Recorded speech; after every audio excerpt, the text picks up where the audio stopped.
Com a palavra, Vossa Excelência, senador Sérgio. Obrigado, senador Jorge Viana, caro presidente dessa sessão, segundo primeiro vice-presidente do Senado Federal, senhoras e senhores, todos aqueles que nos visitam no dia de hoje. O ano está se findando, senador Jorge Viana. Estamos muito próximo do fim dos trabalhos legislativos de 2013. O artigo 57 da Constituição Federal diz que o Congresso Nacional deve se reunir até o dia 22 de dezembro de cada ano. Sendo assim, nada mais adequado que vir à tribuna do Senado Federal nesta última sessão, nesta última semana da terceira sessão legislativa ordinária da 54ª legislatura, fazer uma retrospectiva do que considero os principais fatos ocorridos no ano de 2013. Aliás, antes de tudo, é importante ressaltar que o ano de 2013 acabou sendo muito produtivo para os três poderes da República e, penso eu, para o povo brasileiro. Obtivemos avanços que deverão impactar de forma positiva na vida de todos os brasileiros. E por isso que eu venho aqui conversar com você, cidadão, cidadã, que nos assiste nesse momento, que nos ouve através da TV Senado, também prestar contas deste meu ano no Senado Federal. Muitos dos avanços se devem a uma experiência muito relevante. Eu espero que seja transformadora do comportamento democrático da população deste país, quando no período em que realizamos a Copa das Confederações,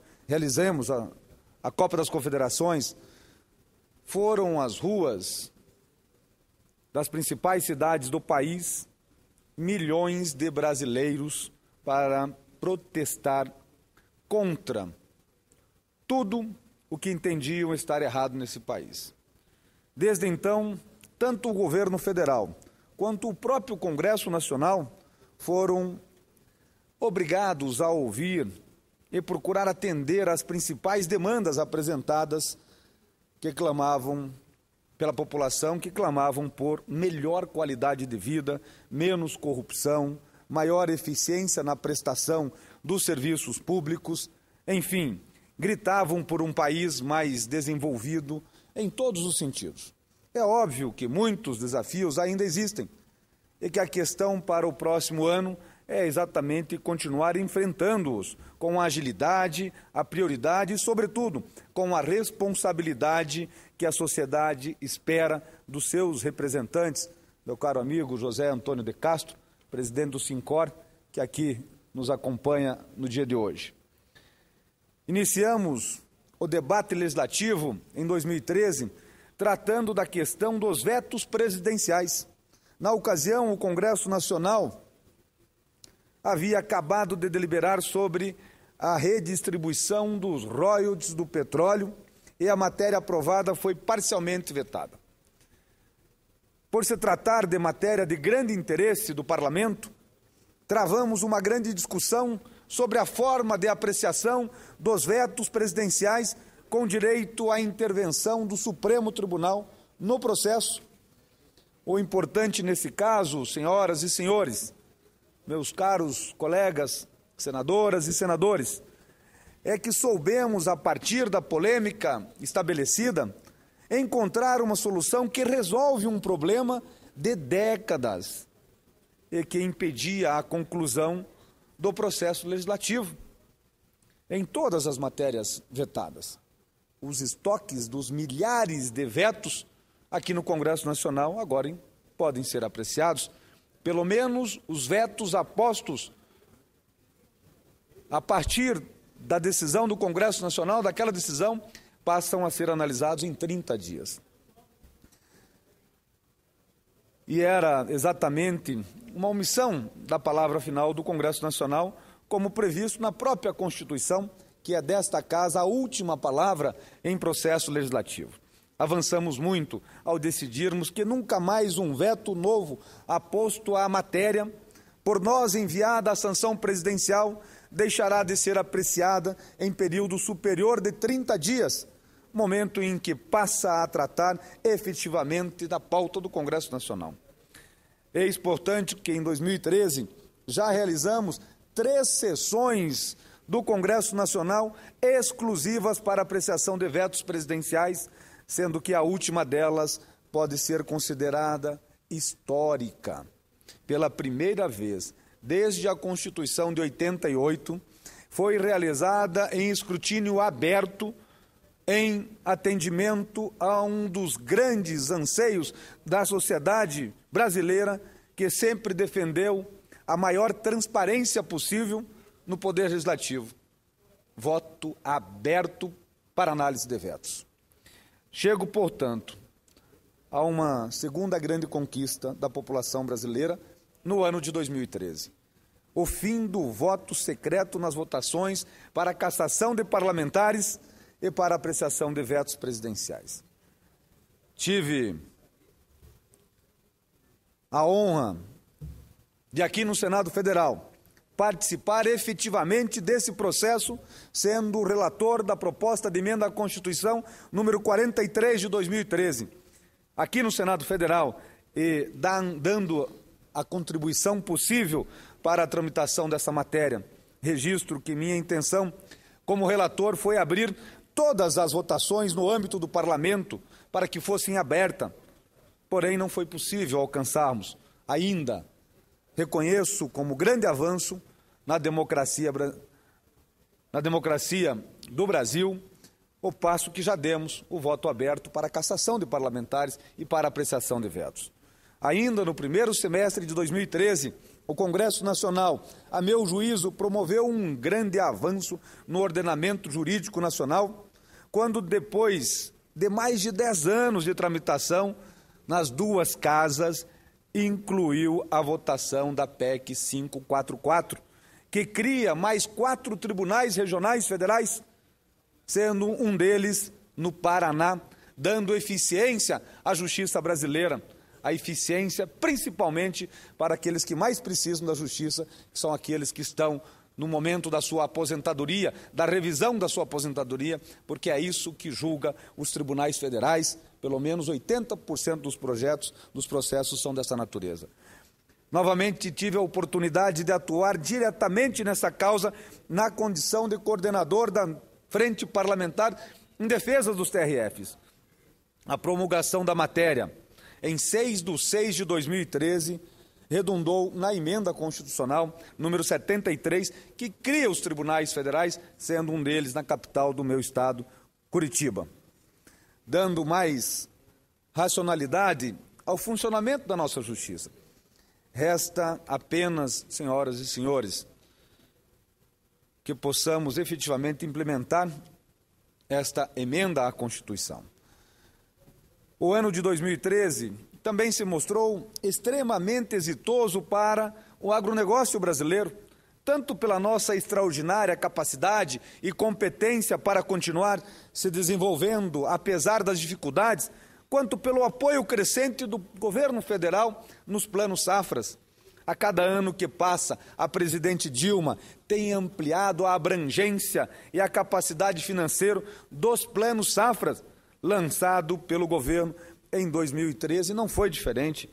Foram 136 bilhões de reais para financiar a safra 2013-2014. O maior plano da história, valor 18% superior ao anterior, e foram mais 25 bilhões para financiar a agricultura familiar nesse país e mais 25 bilhões para financiar armazéns, silos, para que nós possamos agregar valor aos nossos produtos produzidos no interior desse país.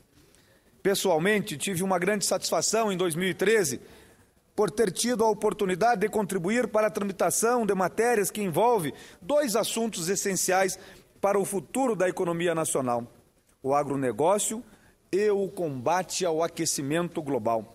na comissão de relator, na Comissão de Agricultura e Reforma Agrária desta Casa, tive a felicidade de ver aprovado o parecer favorável na forma de substitutivo ao PLS 219 de 2010, que dispõe sobre a política nacional para os biocombustíveis, depois de dialogar profundamente com representantes do setor produtivo, tanto o setor sucroalcooleiro quanto do biodiesel e também os do bioquerosene, como ouvir as posições do governo federal, especialmente através do Ministério de Minas e Energia, penso que foi possível aprovar o texto que contribui para a evolução da nossa produção de combustíveis renováveis e, por consequência, promove a melhoria da matriz energética nacional.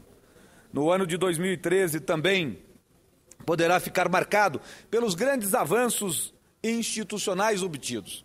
Enfim, na área de logística nacional, com grande destaque para a aprovação da chamada MP dos Portos. Evoluímos muito no sentido de destravar um dos principais nó do nosso desenvolvimento, da nossa competitividade. E neste processo, não poderia deixar de exaltar o extraordinário trabalho desenvolvido pela ministra-chefe da Casa Civil, Gleisi Hoffmann, para a aprovação de uma medida provisória complexa, que envolvia interesses diversos e cujo resultado representa uma vitória para o aperfeiçoamento da infraestrutura do Brasil. Aliás,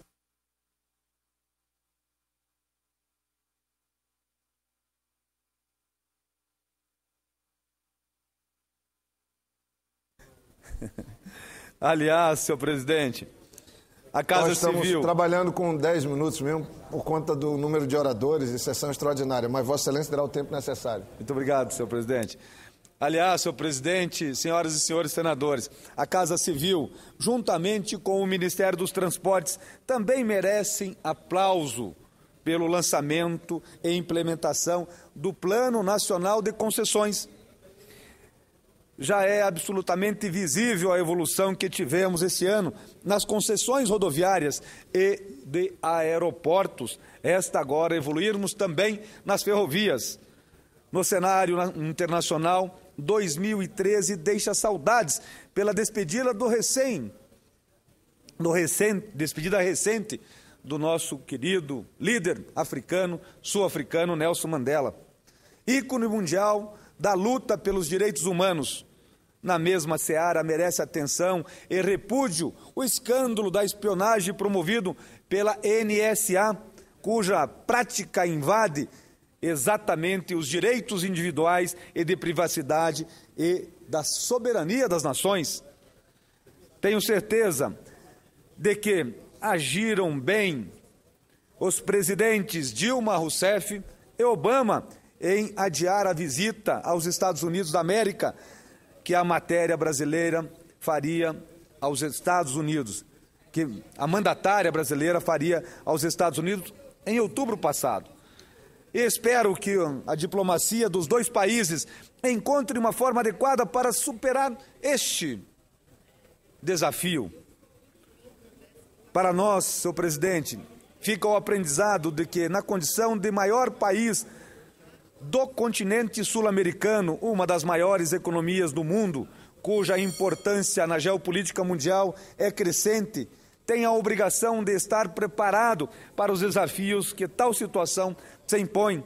É claramente a proteção das nossas comunicações oficiais, bem como a capacidade dos nossos serviços de inteligência e até de defesa, têm que ser promovidos com a prioridade absoluta que o assunto demonstrou requerer, a questão da espionagem. Não poderia deixar de tratar da pequena reforma eleitoral que procuramos fazer no Congresso e cujos acontecimentos recentemente demonstram claramente estar muito aquém das nossas prioridades. Tratamos de forma tímida do assunto, que considero importantes, porém cuja capacidade de efetivamente mudar o nosso sistema político é insuficiente. Precisamos fazer definitivamente a reforma política. Deixamos temas como o financiamento das campanhas políticas, mais uma vez, para um próximo momento. Estamos assistindo o Supremo Tribunal Federal tratar do assunto sem o aprofundamento necessário que a matéria exige pela complexidade envolvida. Sempre defendi o financiamento exclusivamente público e privado, de forma compartilhada, inclusive aqui já dessa tribuna, onde as doações vão todas para um fundo republicano de campanha. Espero que mais este fato sirva de lição para o Congresso Nacional, para que realize a reforma política profunda e completa, para que possa realmente transformar nosso sistema eleitoral e acabar com grande parte dos problemas da corrupção e retrospectividade que enfrentaremos na nossa democracia. Antes de terminar, senhor presidente, gostaria de saudar a aprovação na data de ontem do PNE, o Plano Nacional de Educação, tendo a noção exata da importância estratégica da educação para um país como o Brasil, que almeja galgar posições e melhor colocar-se nesse rearranjo da governança mundial. Um país sem educação de excelência nunca dará o salto de desenvolvimento econômico e social que precisamos. Encerro, senhoras e senhores senadores, me congratulando com todos os meus pares, saudando a presidência dessa casa, o senador Renan Calheiros, o senador Jorge Viana e a toda a mesa dessa casa, a diretoria pela condução dos trabalhos, a diretora Cláudia, que sempre nos assessora aqui no plenário. Afinal, ao enfrentarmos um momento de grande tensão política manifestada por milhões de brasileiros que foram às ruas no mês de junho passado para democraticamente apresentarem suas queixas contra todos os poderes da República, penso que o Senado Federal demonstrou a capacidade de ouvir as ruas e procurou atendê-las no que foi possível. Identificamos uma pauta positiva que foi enfrentada com agilidade e cujos resultados poderão apresentar ganhos reais para toda a nossa sociedade. Espero que 2014 continuemos assim. Antes de tudo, atentos para que a população brasileira, aquela que efetivamente representamos aqui no Congresso Nacional, quer e precisa. Desejo a cada um dos senhores e das senhoras senadoras e a você, cidadão brasileiro, cidadã brasileira, um Feliz Natal e um ano de 2014 ainda melhor do que o de 2013. E que façamos em 2014 um papel bonito no momento em que vamos sediar a Copa do Mundo e vamos ter as eleições gerais em 2014, escolhendo candidatos comprometidos com a reforma política. Um bom dia a cada um de vocês. Vanessa.